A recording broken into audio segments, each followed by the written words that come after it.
सुप्रभात प्यारे बच्चों।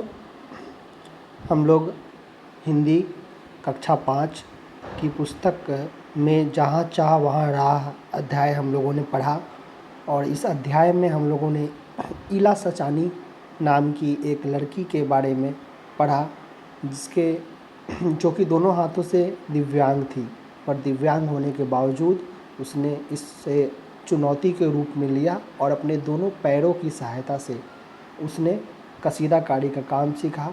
और उसमें न ही सिर्फ उसने काम सीखा बल्कि उसने उसमें एक अपनी पहचान बनाई उस क्षेत्र में। तो आइए इस अध्याय का हम लोग आज एक कार्यपत्रक जो आपको बनाना है उस पर चर्चा करते हैं। निम्न गद्यांश को ध्यानपूर्वक पढ़िए और दिए गए प्रश्नों के उत्तर लिखिए। पहले सवाल में आपको इस जो गद्यांश दिया हुआ है उसको आपको ध्यानपूर्वक पढ़ना है। मलमली धोती का बादामी रंग खिल उठा था, किनारों पर कसूती के टाँके से पिरोई हुई बेल थी, पल्लू पर भरवा टाँके अपना कमाल दिखा रहे थे। यहाँ पे कमाल पढ़ना है, गलत प्रिंटेड है। सुनहरे रुपाले बेल से जान आ गई थी, मलमल में इन बेल को सजाया था ईला ने। तो ये रहा हमारा गद्यांश। अब हमने इस गद्यांश को पढ़ लिया है।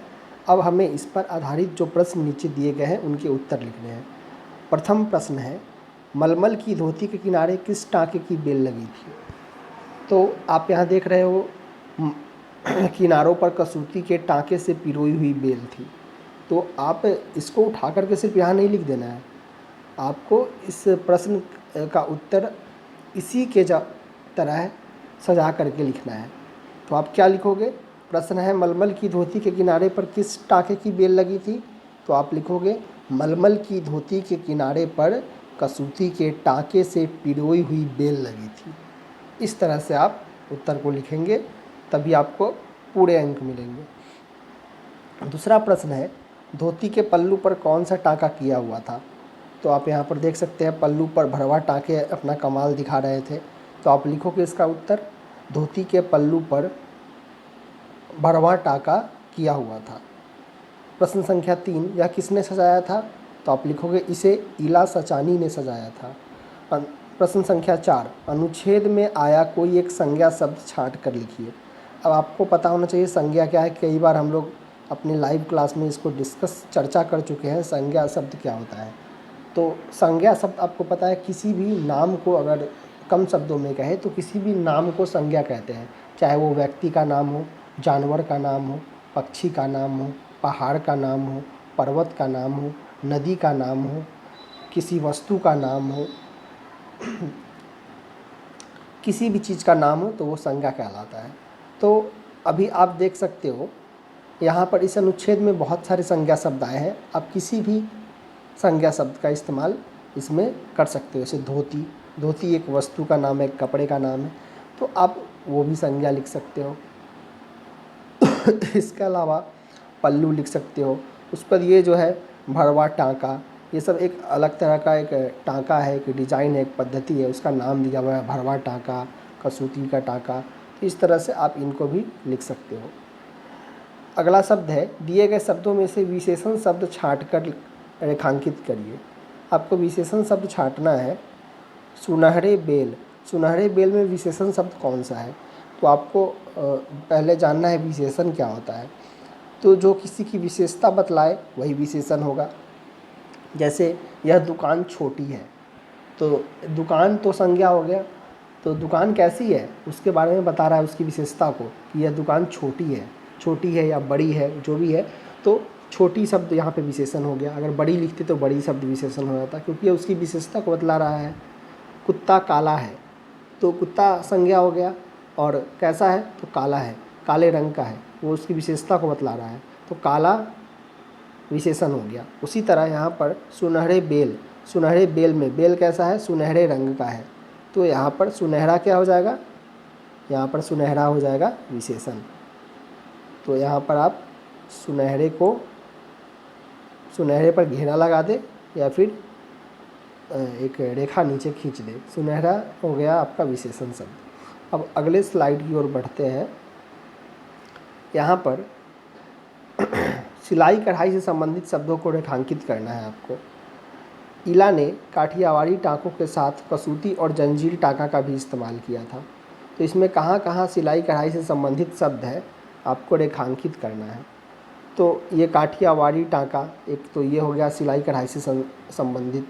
कसूती और जंजीर टाँका, ये भी सिलाई कढ़ाई से संबंधित है। इसके अलावा भरवा टाँका, मछली टाँका, बहुत तरह के टाँके होते हैं जो कि इला ससानी अपने कसीदाकारी में इस्तेमाल करती थी। अब अगले सवाल जो कि व्याकरण से ही संबंधित है, लिंग बदलना है। लिंग बदलना मतलब आपको पता है हिंदी में लिंग 2 प्रकार के होते हैं, स्त्रीलिंग और पुल्लिंग। जिससे नारी जाति का बोध हो वो स्त्रीलिंग होता है, और जिससे पुरुष जाति का बोध हो उसे पुल्लिंग कहते हैं। तो यहाँ पर माँ है, माँ का अगर हमें लिंग बदलना होगा तो माँ के लिए क्या होगा, पिता।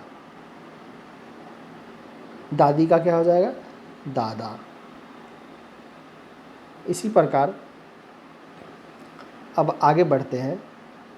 प्रश्न संख्या 4 में निम्नलिखित वाक्यों में से क्रिया शब्द को रेखांकित करिए। अब क्रिया क्या होता है, अब हमें ये समझना है क्रिया क्या होता है। तो जिससे किसी भी काम के होने या नहीं होने का पता चले वो क्रिया कहलाता है।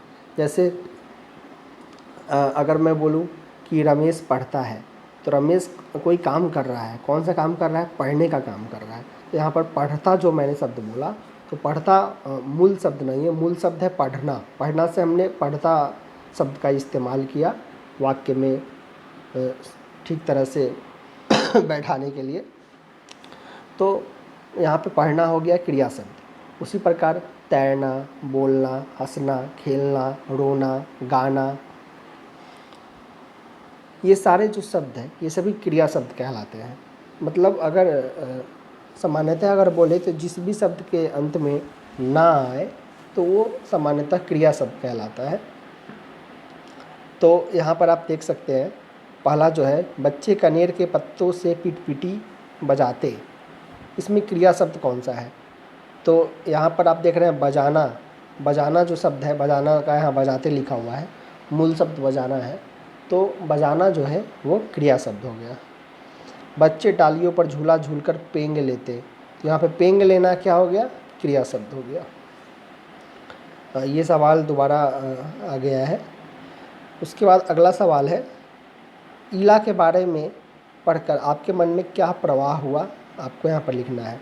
आपने यह कहानी पढ़ी इला सचानी की, इसको पढ़ने के बाद आपको क्या समझ में आया, आपको क्या प्रेरणा मिली, आपने क्या अनुभव किया, आपको उसे ही अपने शब्दों में यहाँ पर लिखना है। तो ये रहा जहाँ चाह वहाँ रहा अध्याय का अभ्यास पत्रिका। सभी बच्चे इसे करके मुझे भेजेंगे। धन्यवाद।